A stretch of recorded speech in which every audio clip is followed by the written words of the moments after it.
Hi guys, I am বন্দনা মুখার্জি। আমি এখন একটা ব্লগ শুরু করেছি। আজ হচ্ছে বুধবারের এখন ঘড়িতে বাজে 12:15। তো এবারে করব আমি চান, রান্না বান্না কমপ্লিট, কি করেছি পরে অবশ্যই শেয়ার করব। আর ব্রেকফাস্টে কি করেছি, আজকে বানিয়েছি বেসনের চিল্লা। ওটা আমি একদিন শেয়ার করব। খুব ভালো লাগে খেতে, ওয়েট লস করতে খুব ভালো সাহায্য করে। টক দই দিয়ে সিমরন খেলো আর আমিও খেলাম, দারুণ লাগে খেতে। তো কেমন করে বানিয়েছি মুখে এখন বলবো না, পরে একদিন বানিয়ে বলবো, তাহলে তোমরা বুঝতে পারবে। বেশ কালারফুল দেখতেও হয়, খেতেও ভীষণ ভালো লাগে। তো এখন করব চান। আর দেখো এত ঘাম দিচ্ছে, চুলটা পুরো বসে গেছে একেবারে, আর বেশি হয়ে গেছে, ড্রাই লাগছে। আজকে শ্যাম্পু করবো, কিচ্ছু করার নেই। চুলটা একেবারে কেমন যেন লাগছে দেখতে। দেখো, চুলের যত্ন নিতে হবে। আর প্রচুর ঘাম দিচ্ছে না, ঘামে চুল একেবারে নষ্ট হয়ে যাচ্ছে। তো আমি করব এখন চান আর শ্যাম্পু করব। তো কি শ্যাম্পু আজকে ইউজ করছি অবশ্যই তোমাদের আমি চান টান করে শেয়ার করব, কেমন? এখন বলছি না, তাহলে আবার দেরি হয়ে যাবে। তো চলো চানটা করে নিই। তো আমি চান টান করে চুলটা শুকিয়ে নিলাম। আর একটু ভিজে আছে, পিছন দিকটা একটু ভিজে আছে। তো এটাও শুকিয়ে যাবে, তারপর খাওয়া দাওয়া করবো। আর দেখো কত ফ্লাফি হয়েছে চুলটা। ও, চান করার আগে দেখো আর পরে দেখো কি অবস্থা। এত সুন্দর ক্লিন লাগছে, একেবারে শাইনিং করছে। সিমরান বলছে, মা তুমি মনে হচ্ছে এখনো কোথায় বেরোবে। তো এরকম লাগছে, এত সুন্দর লাগছে চুলটা দেখতে। খুশি হয়ে গেলাম একেবারে, দারুণ লাগছে।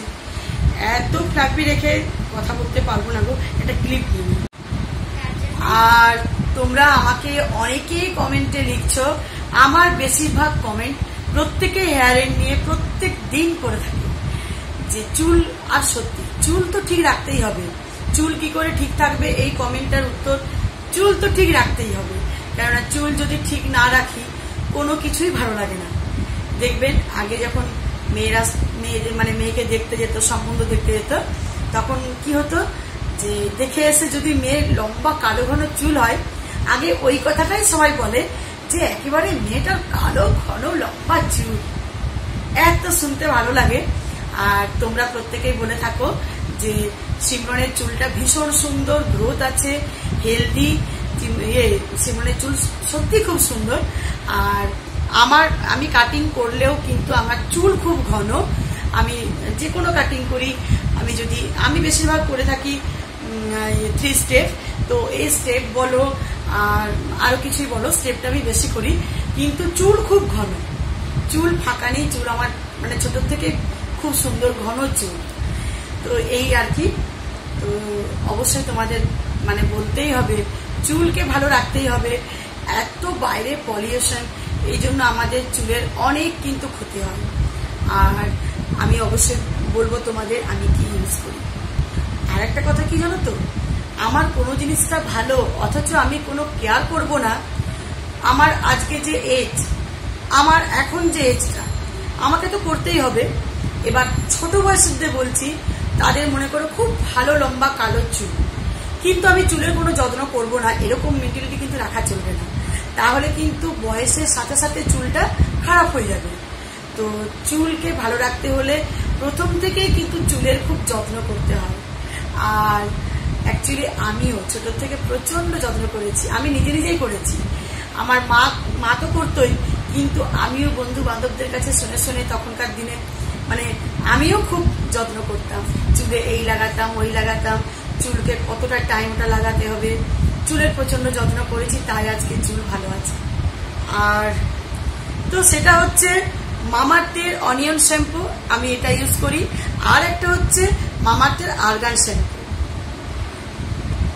এবারে তোমাদের মধ্যে মনে প্রশ্ন হতে পারে যে এই দুটো শ্যাম্পু একসাথে ইউজ করছে কি? হ্যাঁ, চুলকে ভালো রাখতে হলে আমাদের কিন্তু এই দুটোই চাই। তো মামাআর্থের অনিয়ন শ্যাম্পু, যেটা মামাআর্থের onion shampoo with onion and plant keratin.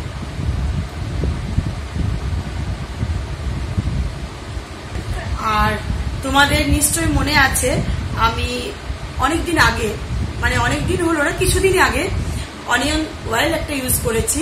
ওটা আমি ভীষণ বেনিফিট পেয়েছি। আমাদের চুল একেবারে প্রত্যেকের খুব সুন্দর আছে। তো ওটা এখনকার কি হয়, আগে তো অনেক কষ্ট করতে হতো পেঁয়াজকে থেতো করে তার রস বের করা, আর পেঁয়াজ থেতো করা তো বুঝতেই পারছো একেবারে কাঁদতে হবে।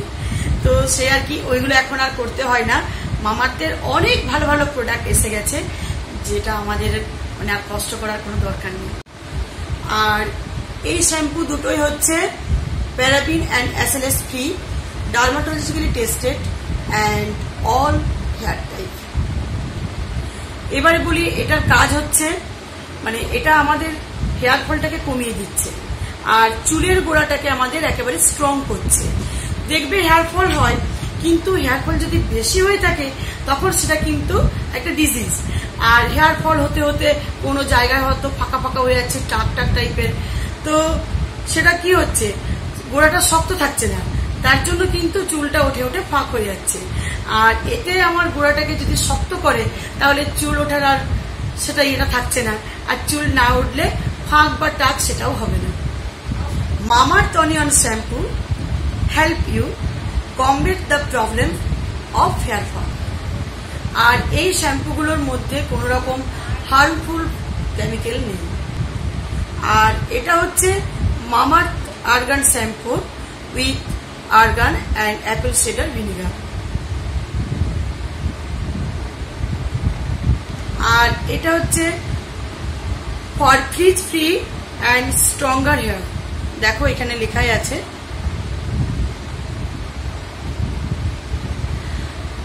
কেননা এই ফ্রিজ ফ্রি যেটা, সেটা তো বুঝতেই পারছো যে এটা আমাদের চুলটা খুব ড্রাই হয়ে যায়, তখন কিছু করার থাকে না, শুধু মনের কষ্ট হয়। আর তার মানে কি হচ্ছে, ফ্লাফিটা চলে যায়, শাইনিং সিল্কি এইগুলো চলে যাওয়ার জন্য চুলটা আমাদের ড্রাই লাগে। আমি চান করার আগে অবস্থা দেখালাম, চান করার পরে দেখছো, তো সেই রকম ব্যাপার। আর এটা যখন আমরা ইউজ করব তখন আমাদের শাইনিং সিল্কি একেবারে স্মুথ এই ভাবটা আমাদের ফিরে আসে আর চুলটাকে ভীষণ স্ট্রং করে। আর এই দুটো শ্যাম্পুই হচ্ছে cruelty free and PETA certified. আর মামাআর্থ হচ্ছে প্লাস্টিক পজিটিভ ব্র্যান্ড আর ইন্ডিয়ান ব্র্যান্ড, সেই জন্য আমি এত ভালোবাসি। This product available on Mamaearth, Amazon, Nykaa and Purplle. আর আমার কুপন কোড হচ্ছে বন্দনা 20। আমার কুপন কোড ইউজ করলে আপনারা 20% অফ পেয়ে যাবেন মামাআর্থ ওয়েবসাইটে। আর এটা তোমরা কিভাবে ইউজ করবে সেটা বলে দিচ্ছি। এটা যখন চান করবে, নর্মাল শ্যাম্পু যেমন ইউজ করো তো সেভাবেই করবে।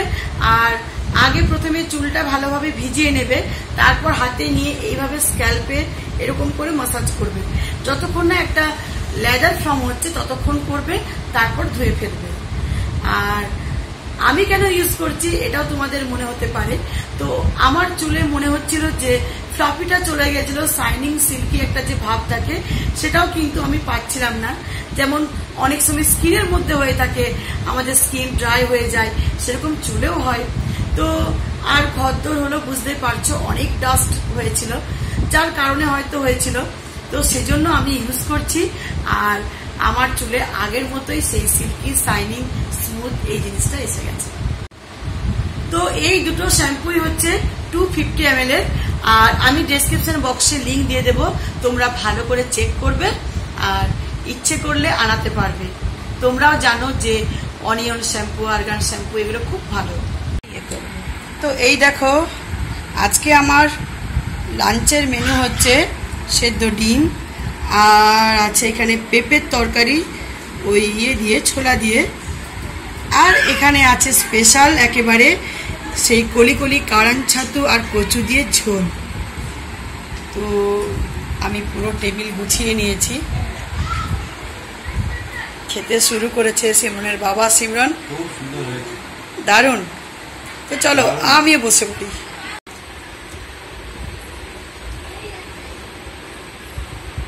ছাতু হলে মাছের দরকার হয় না, বলো না? ছাতু কচুর ঝোল হলে না পুরো মাংস মনে হয়, খাসির মাংস। আর এই মাশরুমটা সিজনে খুব ভালো। কড়ি কড়িগুলো দারুণ খেলে। পেঁপের ডালনাটা খুব ভালো হয়েছে,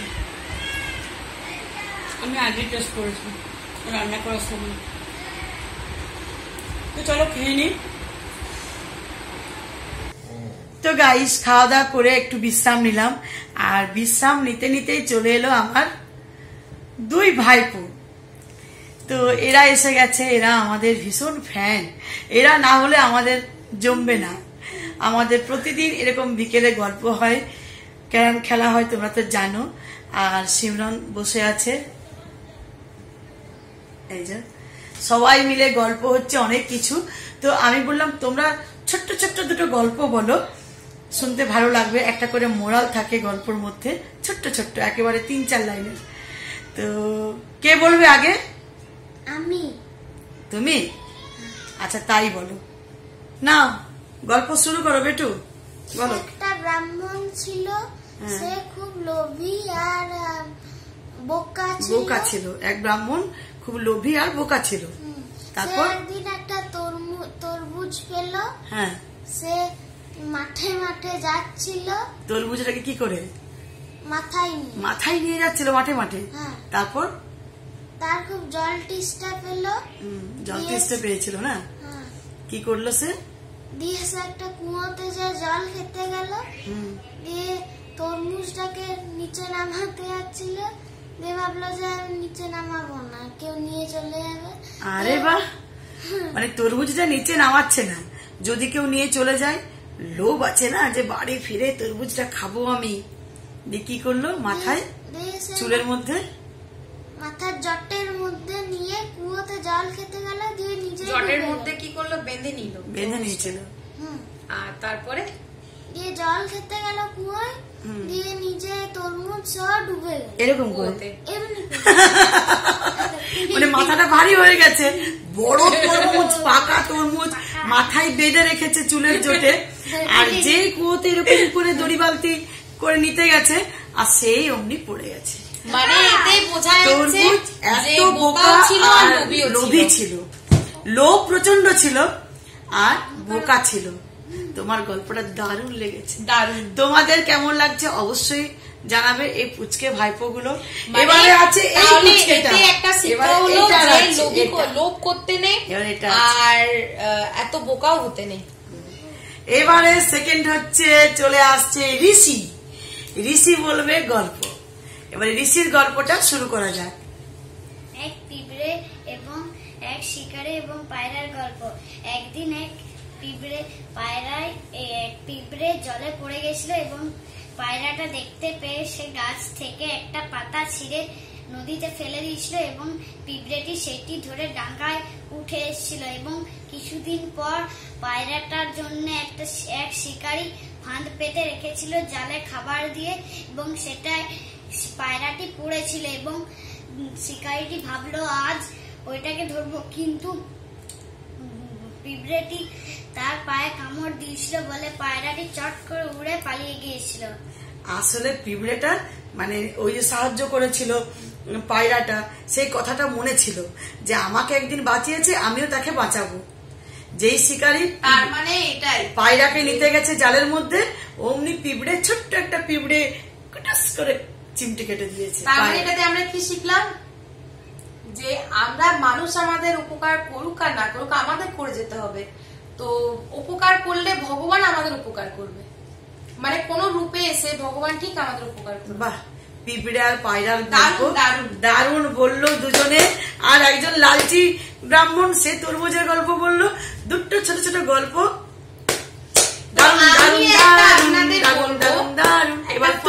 আমি একটা ফানি জোকস বলবো, আর এই জোকসটা কিন্তু আপনাদের আমার সবার কাজে লাগবে ওয়েট লস করার জন্য। তো তার জন্য আমি একটা জোকস বলি, ঠিক আছে? তো এক মহিলা ডাক্তারের কাছে গেছে। তো সে বলছে যে ডাক্তার বাবু আপনি এমন কিছু বলুন যাতে আমার ওয়েট কমে। আমার ওয়েট কিছুতেই কমছে না, যেটা আমরাও করে থাকি। তো ডাক্তার বাবু বলছে তুমি এক কাজ করবে, তোমার মানে ঘাড়টা বারবার বাদিক আর ডান দিক করবে। হ্যাঁ, বাদিক আর ডান দিক। তখন মহিলা বলল যে আমি কখন করব? তো ডাক্তার বাবু বললো যে তখন তুমি করবে যখন কেউ খাবার নিয়ে আসবে। এরকম এরকম মানে কি হচ্ছে আমি খাবার খাবো না, আমি খাবার খাবো না, এরকম করবে তোমরা বলতে পারলে। ডান দিক বাঁ দিক করলে খাবার যদি কেউ সামনে নিয়ে আসে তাহলে ভাববে যে খাবে না, হ্যাঁ নিয়ে চলে যাবে। আর খাবার না কেউ ইচ্ছে থাকলে উপায় নেই, ওয়েট লস হয়ে যাবে আমাদের। দারুণ। তুমি একটা বলো। আমি হ্যাঁ বলো বলো বলো বলো। আমি কি বলবো, আমি কি বলবো, কেমন লাগলো? দারুণ। আমি বলছি না, তো আমার গল্পটা হচ্ছে এক রাজা ছিল, আর রাজার এক বাঁদর আর কি রাজার ভৃত্য ছিল, প্রচুর ভালোবাসতো বাঁদরটাকে, রাজা ভালোবাসতো, আর রাজা বাঁদরটাও রাজাকে ভীষণ ভালোবাসতো। মানে ওর কিছু এতটুকু খারাপ কিছু সহ্য করতে পারতো না, সবসময় রাজার ভালো চিন্তা করতো। রাজা একদিন ঘুমোচ্ছে, তো সেই সময় ও এরকম আগেকার দিনে সেই পাখা হয় না বাতাস করে, এরকম এরকম করে বাতাস করছে। হঠাৎ রাজার গায়ে একটি মশা এসে বসেছে, মানে বুকের মধ্যে দিয়ে। তখন ও দেখেছে ভৃত্য যে কি করে এই মশা রাজাকে কামড় দিচ্ছে, ওর তো একদম ভীষণ ভেতরে ইয়ে করছে। তো তখন কি করবে, যে মশাটাকে আমি কিভাবে মারবো। তো মশাটাকে মারার জন্য একটা তরোয়াল বের করেছে, বেশ বড়, রাজার যে তরোয়াল থাকে সেই তরোয়াল দিয়ে একেবারে এরকম করে আর বুকের মধ্যে মশাটাকে মারতে গেছে। যেই মেরেছে মশা তো উড়ে চলে গেছে, কিন্তু রাজার বুক একেবারে গর্দান আর এই মুখমণ্ডল পুরো অর্ধেক হয়ে গেছে, আর দু খণ্ড হয়ে গেল রাজা। বোকা ভৃত্য কি করবে। মানে যখনই কোনো কাজ করবেন সবসময় ভেবে চিন্তে করতে হবে। এই নয় যে আমি ওকে খুব ভালোবাসি বলে না জেনে শুনে সবকিছু, মানে কোনো বুদ্ধি না প্রয়োগ করে কিছু করে দেবো। সবসময় সবের পিছনে বুদ্ধি লাগাতে হয়। বোকা ভৃত্য, আর তার তো আসে তো বাঁদর, অত তো বুদ্ধি নেই যে এটা কি হবে। এই হলো আমাদের এতগুলো গল্প হয়ে গেল সবার মধ্যে, না প্রচুর গল্প হয়ে গেছে। চলো আজকে তোমরা গল্প শুনলে কেমন লাগলো অবশ্যই জানাবে। আর আমরা এখন ক্যারাম খেলবো, ক্যারাম খেলাটা দেখাবো না, তোমাদের অনেকবার দেখিয়েছি, এবারে চা খেয়ে একটু ক্যারাম খেলবো। চলো ওই বাড়ি যাব, মায়ের বাড়ি। তো ভিডিওটা আর বড় করছি না, এখানেই শেষ করছি। কেমন লাগলো ব্লগটা অবশ্যই বলবে, ভালো লাগলে একটা। আর আমার এই দুটো ভাইয়ের জন্য লাইক করতেই হবে, বেশি বেশি বেশি করে লাইক করতে হবে একদম। আর যারা সাবস্ক্রাইব করেননি জলদি কি করুন, জলদি সাবস্ক্রাইব, জলদি সাবস্ক্রাইব করুন। তোমরা বলো আর কি করতে হবে? শেয়ার কমেন্টস, ও বাপরে সাবস্ক্রাইব তো অনেক কিছুই করতে বললাম আমার ভাইপোরা, অবশ্যই করে ফেলো।